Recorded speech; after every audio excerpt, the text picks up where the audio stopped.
sejahtera Allah yang melampaui segenap akal budi, kiranya memelihara hati dan pikiranmu di dalam Kristus Yesus Tuhan kita. Amin. Shalom, selamat pagi saudaraku. Kita awali minggu yang baru ini.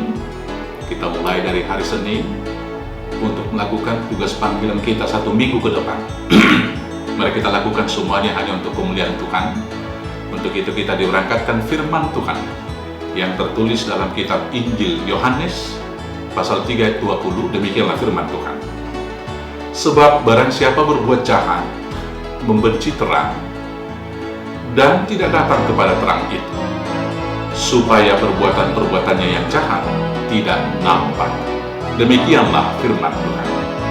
Bapak Ibu, saudara-saudaraku yang terkasih dalam Yesus Kristus, pada era tahun 80-an, ada satu kebiasaan dari kaum bapak yang menurut saya kurang baik, yaitu pantangan dompetnya dibuka istrinya tanpa sepengetahuannya.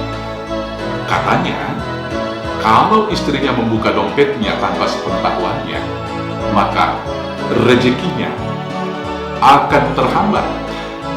Rezekinya tidak akan datang dengan baik, dengan lancar.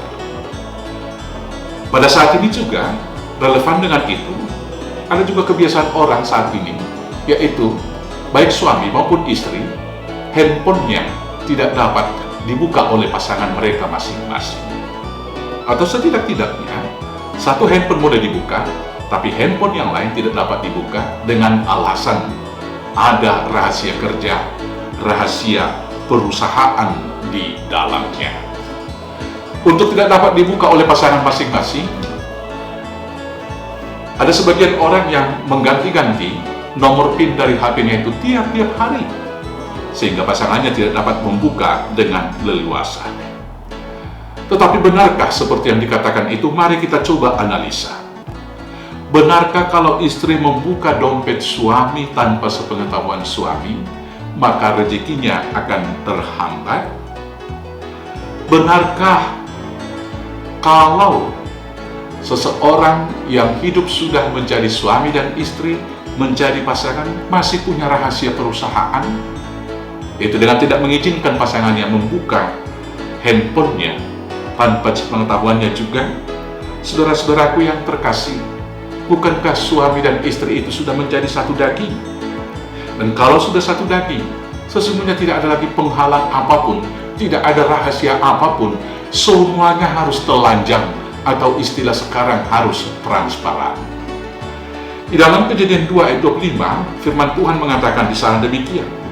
Mereka keduanya telanjang, manusia dan istrinya itu, tetapi mereka tidak merasa malu.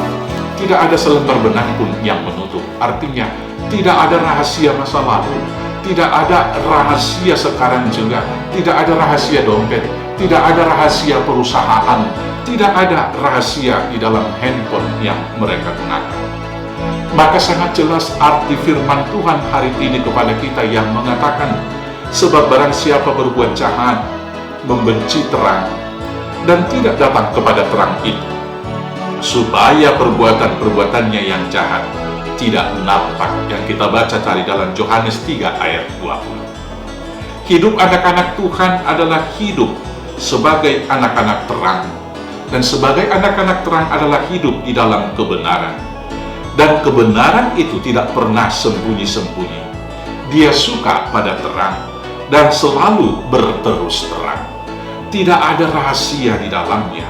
Arahnya jelas, perbuatan dan tindakan-tindakannya juga jelas. Tidak ada yang disembunyikan. Karena itu saudara-saudaraku yang terkasih, marilah kita hidup menjadi anak-anak terang. Ingatlah firman Tuhan yang berkata di dalam Yohanes 3 ayat 21 demikian. Tetapi barang siapa melakukan yang benar, ia datang kepada terang, supaya menjadi nyata bahwa perbuatan-perbuatannya dilakukan di dalam Allah. Lakukan semua perbuatan kita di dalam Allah, sehingga hidup kita menjadi berkat bagi sesama. Selamat hidup menjadi anak-anak terang. Tuhan Yesus memberkati. Amin. Kita bersatu di dalam doa. Terima kasih Bapa yang baik. Tuhan telah memberikan hari yang baru bagi kami pada minggu ini. Maka biarlah Tuhan membekali kami, melakukan semua perbuatan kami dan aktivitas hidup kami di dalam pimpinan terang Tuhan, agar segala hal yang kami perbuat di dalam kebenaran, kami perbuat di dalam Tuhan, sehingga kami tidak bersembunyi di dalam kegelapan. Demikian dalam hidup suami istri, hidup keluarga, dalam hidup berkelompok, di tengah persekutuan di gereja dan hidup berbangsa dan bernegara.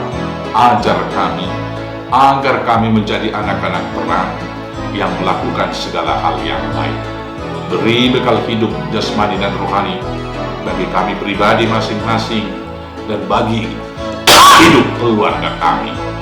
Berkati semua kami bersama jemaat Tuhan di dalam hidup pribadi, hidup rumah tangga, hidup persekutuan di gereja kami, dan hidup berbangsa dan bernegara ini. Ampuni dosa-dosa kami Bapa, agar kami layak menerima berkat. Kabulkanlah doa kami ini hanya di dalam satu nama, Yesus Kristus Tuhan Juru Selamat kami yang hidup. Amin.